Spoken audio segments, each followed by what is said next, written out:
Good morning. Happy Friday. It's the last day of this week.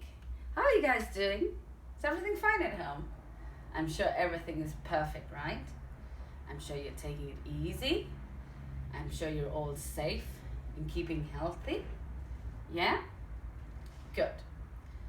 For today, we've got 3 different classes. We've got English, then we've got math, and then we've got library time.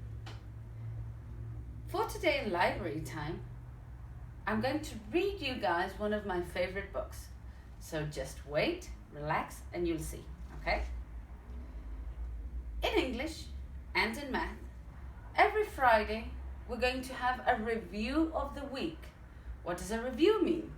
It means that we're going to see again, okay, all the things that we saw during the week.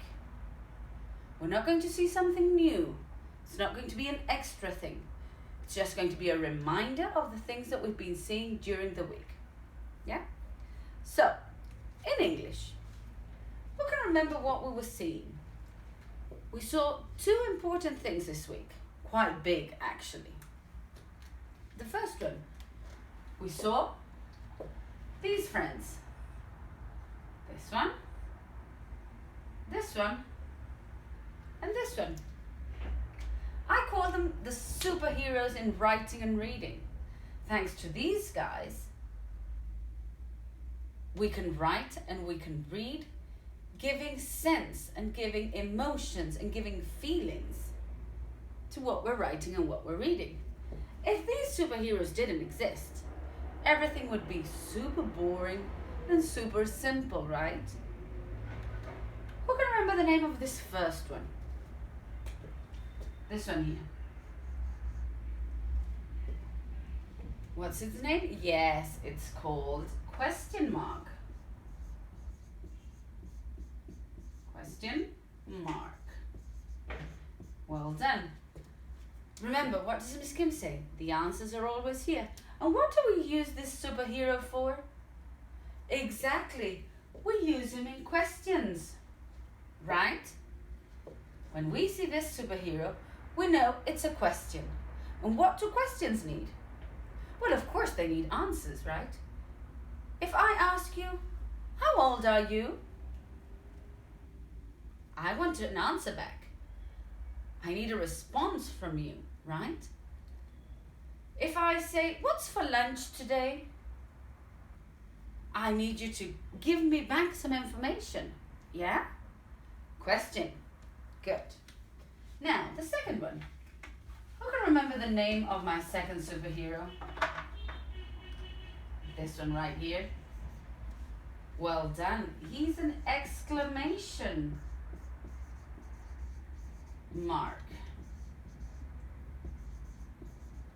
Exclamation marks. Yeah? Give a tone to the sentence you're reading. For example, if I have this sentence, I am happy.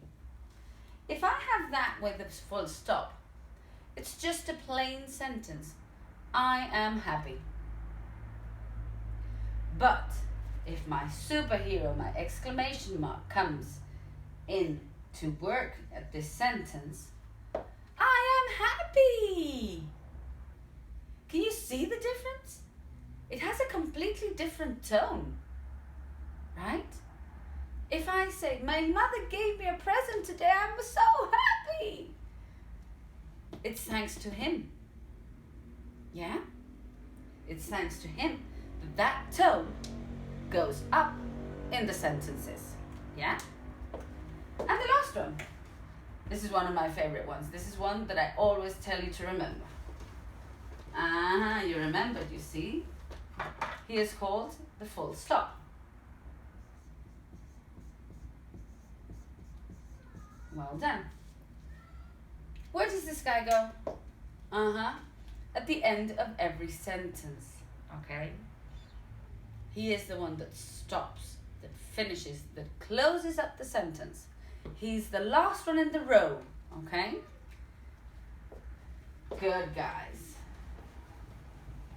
Oh, I forgot to remind you, it's English class. Don't forget, every time we've got an English class, don't forget about your reading practice. Yeah? Choose a book, you read it 1 or 2 times, and then you go to an adult and you read it for him. Okay? So we practice our reading out loud. And so we practice our reading comprehension as well. Yeah? I had forgotten about that. Now, all of a sudden reminded myself. Good. The next 2, we saw them not so long ago, and I've got them right here on my wall. Yeah, can you see it? Okay, we've got the setting, and we've got the characters. These are parts of a story.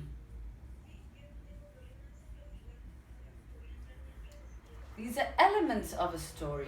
The stories have quite a few different elements that all together as a team, remember? They make up a wonderful story. So, the setting. Who can remember what the setting was? It is where the story takes place, where the story happens.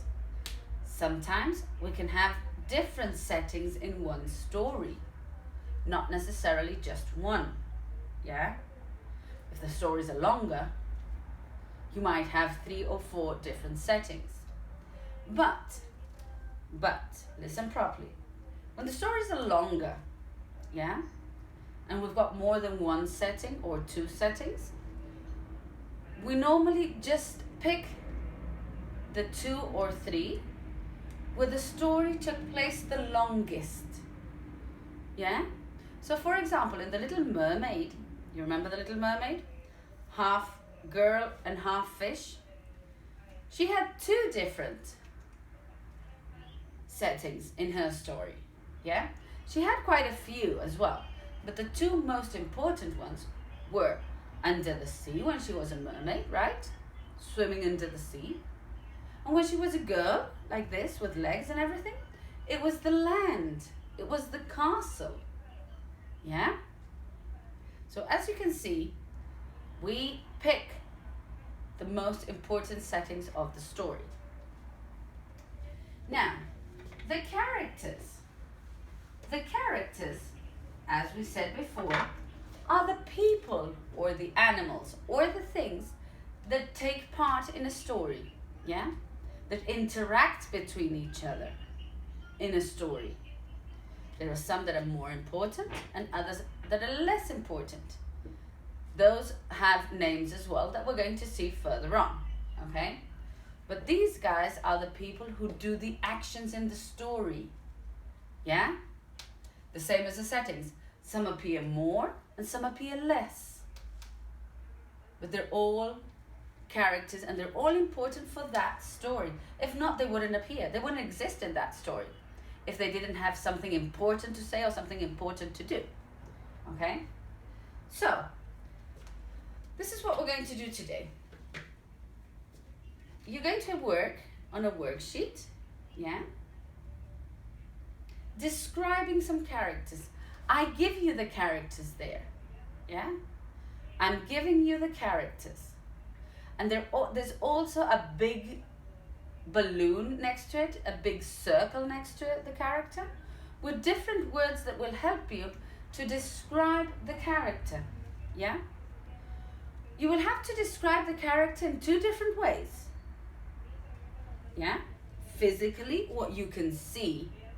Brown hair, she's the girl, she has green eyes, she has a black t-shirt, she has a blue skirt, yeah? That's what you can see. But then I need also characteristics that you can't see so easily. Like for example, she's a good friend, yeah? She's a happy person. Or maybe she's a sad person, I don't know. Yeah? Those are called psychological characteristics. Those are things that you can't see every day, but they're always there. Maybe you can say the character is hard worker, yeah? Maybe you can say that she's responsible. Yeah? That she always brings her work on time and she's always ready with her things. She's a responsible person. She's a kind person. She's a loving person. Yeah? Then you will have lots of words which you will be able to circle. Okay? And after that, on a paper, any paper at all, remember, if you don't have the materials at home, it doesn't matter. No going out. Unless these following days, right, that we can't go out. They told us that we have to stay at home 100% for a whole week. So, no going out. On just any paper, I want you, after doing the first activity of my characters, I want you to describe your favorite character of a story. I don't care which one it is. The only thing I want is the name of the character, yeah, and the descriptions. Physically, the things we can see, and the other characteristics, yeah? So, any doubt? I'm right here for you guys, waiting to help you, happy to help you. Love you, see you, take care, bye.